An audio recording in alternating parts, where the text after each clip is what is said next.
So Crash 3 is like your game, right? Like that's the one that you're the most familiar with? Probably. Because I'd say Crash 2 is probably like my Crash game if I had one. I did play a lot of Crash 1, but like, I don't know. It's definitely the most difficult one, but like Crash 2 has a lot of the really weird, obscure secrets in them that were hard earned for me because I didn't have internet when I would play it. So like all the secrets and shit that I found out in Crash 2 were like through hundreds of hours of speculation and testing random shit and weird random shit happening. It's Crash Bandicoot. Free? No, it cannot be. I remember this blowing me away as a kid. I was like, "There's an actual story." Yeah, wait, Crash's plot, and it's not just Coco going, my laptop battery no good. But you, Cortex.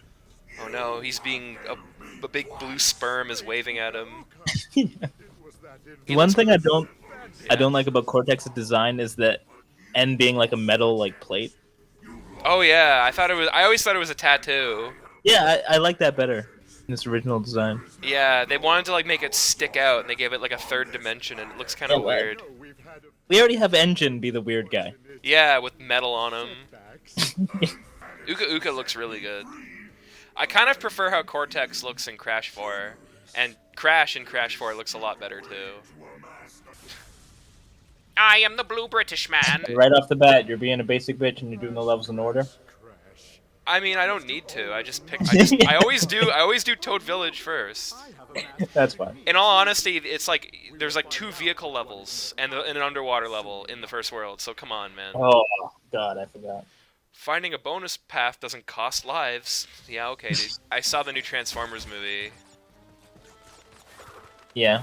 And I heard some people say it was okay. Why are the animals so big? Yeah. why are the animals big? I don't like them. Like, how is Cheetor gonna blend in with cheetahs when he's fucking like the size of a car? I'm still holding out for skylynx being in a main big movie. I really want him in because he's so funny. He's like him and Knockout are by far my favorite characters. Fucking Aku is kind of glitching there. A lot of my favorite characters from Transformers are the ones that are really like flamboyant. You know, they have really extra personalities. And skylynx is pretty funny because he has like the personality of a Decepticon, but he's an Autobot. I find in the older style stuff, almost like when I want to try and do like old Cybertron-y stuff, that's more common. Mm-hmm. Than like Bumblebee, the cool guy, or like Hot Rod. He's French now. Hot Rod, so bad. Skylynx cracks me up. Because basically his whole shtick is he just thinks he's better than everyone.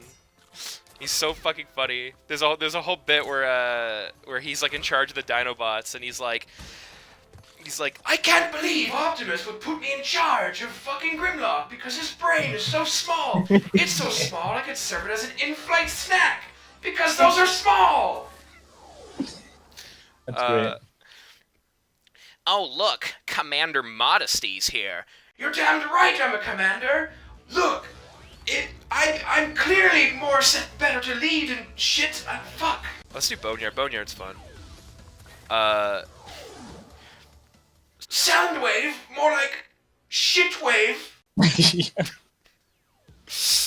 There's a bit in the show where I'm pretty sure he gives Starscream the finger and they just like crop it out. Why don't you buff this? I love him. I love when cartoons do funny stuff like that. Well, I've been watching Regular Show recently, and I'm surprised of all the shit that they get away with. I like how Mark Hamill in Regular Show just does his Joker voice for like almost every character. Like, wow, what's going on, guys? I don't know. I'm trying to think of something that his character would say. He plays like the Yeti in that show. I don't really want to go over here. It's stupid. Oh fuck, I fucked up. Hold on, I need to self-terminate. Actually, no. I think this level. I think you need the red gem to beat this to get all the shit on this level, don't you? Or maybe not. Oh no, I'm fine. I'm trying to remember if there's like they do one of those funnies where it's like, if you hit the funny exclamation point, if you hit the punctuation box, it like puts a bunch of boxes around another box so you can't get it. Yeah. I know they do that shit later in the game. I don't know if they pull it quite at the very start. But. So the one secret I think I never actually like figured out in this game on my own was the one where you're like supposed to intentionally like pterodactyl yourself. Yeah, it's some like the third pterodactyl in the last section. Yeah, like it's not this level. I think it's the other one. But like, Yeah. how are you supposed to know? Oh god. How are you supposed to know? Like do they?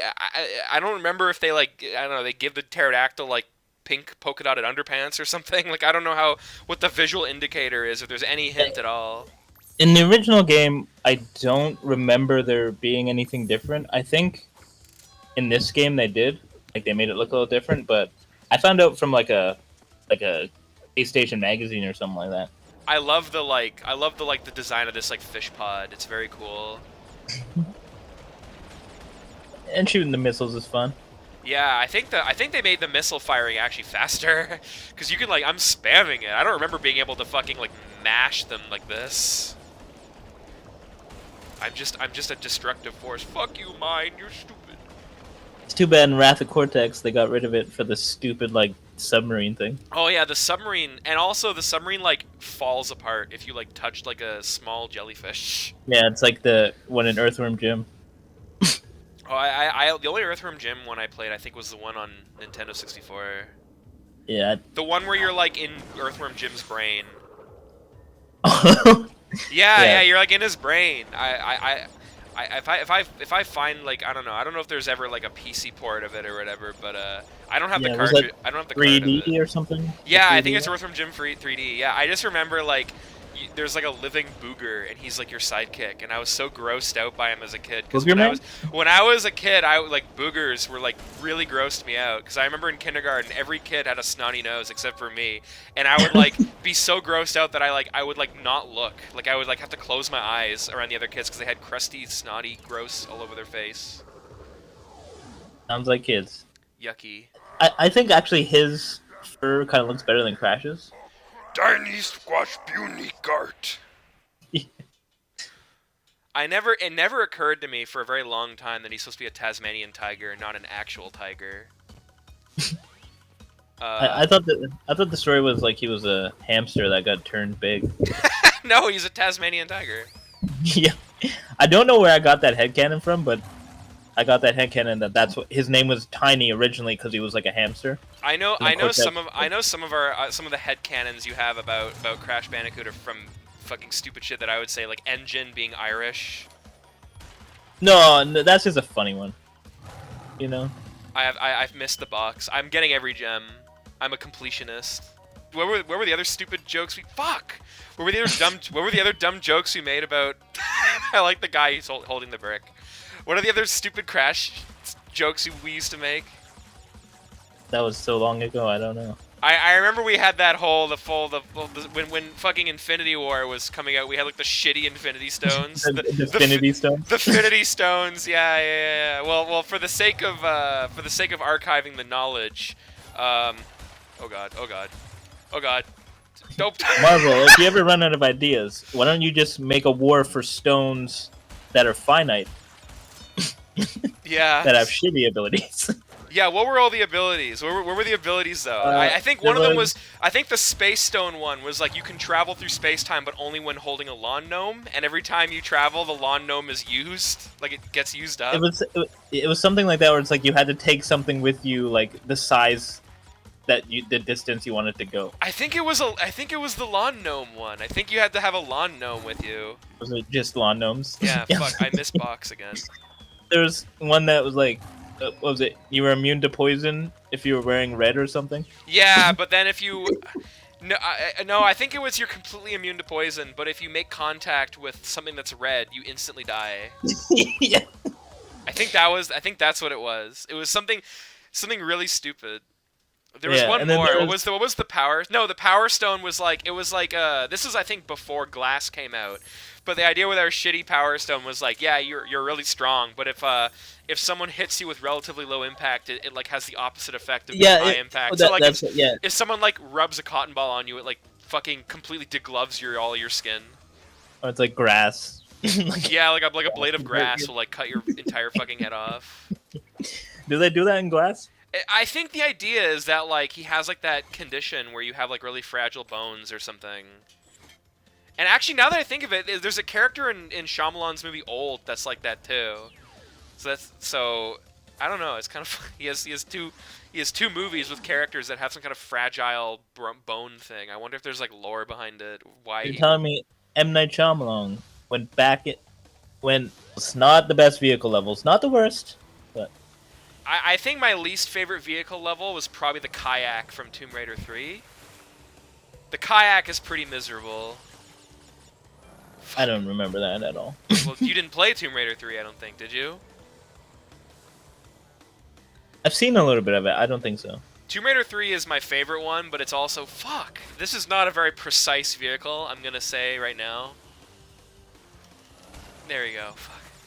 Like, time trialing this would be hard. I feel like on PlayStation, like the original one, because, like, it's hard to explain, but because, like, the controllers are, more limited or whatever, they're like, oh, you know, there's less, like,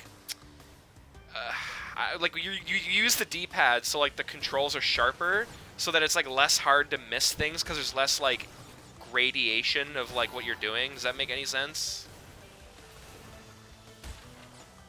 Like, it's a lot of, like, you know, like, you go straight, you go diagonal, you go left, instead of, like, you go 10 degrees, it's like you go 15 degrees. It's like a 4-way move system rather than, like... Well, I'd say it's more like 8-way, but yeah. Yeah, but it's not like... I gotcha. Yeah, but on, like, analog stick, it's a lot easier to fuck up because there's more angles of being able to fuck up, is what I mean. Oh, God. I think on PlayStation 1, these are just, like, PNGs. But they're actually 3D in this, which... Fuck! I think the, like, waterboard from Crash 2 is better. Oh, yeah, that thing is pretty sharp. Actually, it doesn't handle too bad. I was playing Crash 2 Remake recently. The jet ski thing doesn't actually, like, handle too poorly, even on, like, analog Xbox controller. Like, it's actually relatively tight, and this thing, by comparison, feels awful. At full level, that thing would have been awesome. Yeah, no, absolutely. Absolutely. This thing fucking sucks ass. For a second I thought I was gonna go under the water and miss the gem and then go through the thing, and I would have been like, bruh, come the fuck on. Time to fight Tiny. Oh no. Something weird's going on with, like, the hair on the underside of his nose. Nom nom nom, I eat you. Sometimes he attacks too aggressively. You can pretty much sum every single Crash boss into just avoid them for a little bit and then you hit them. Yeah. That's the thing I don't like about Crash bosses, that they're kind of boring. Oh, They're really... Oh, I thought you could spin him. Oh, I got vored. Oh, I burped. That's good. I don't know if I ever died at it.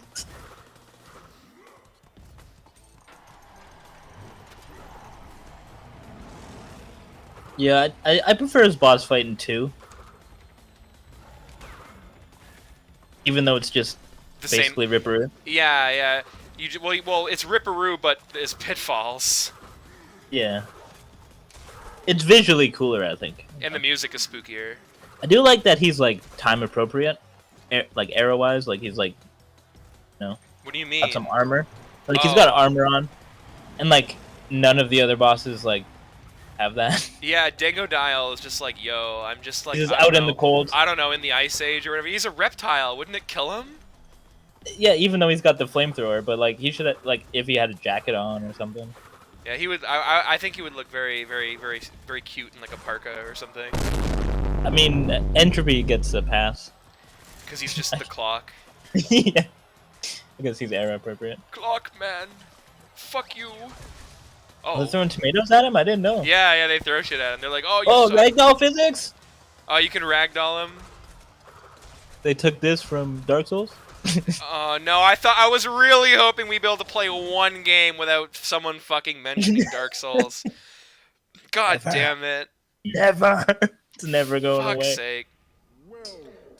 Well done, Junior. Let's get some lemonade. That'd be funny if you could hit Tiny into the portal and take him with you. Yeah, you just drag him around. Yeah. That would be like that. You know that one in the Black Mesa remake of Half-Life 1, they have like a reward or like an achievement for taking an item through the whole game. So you could just ragdoll Tiny through the whole game and you get an achievement for it.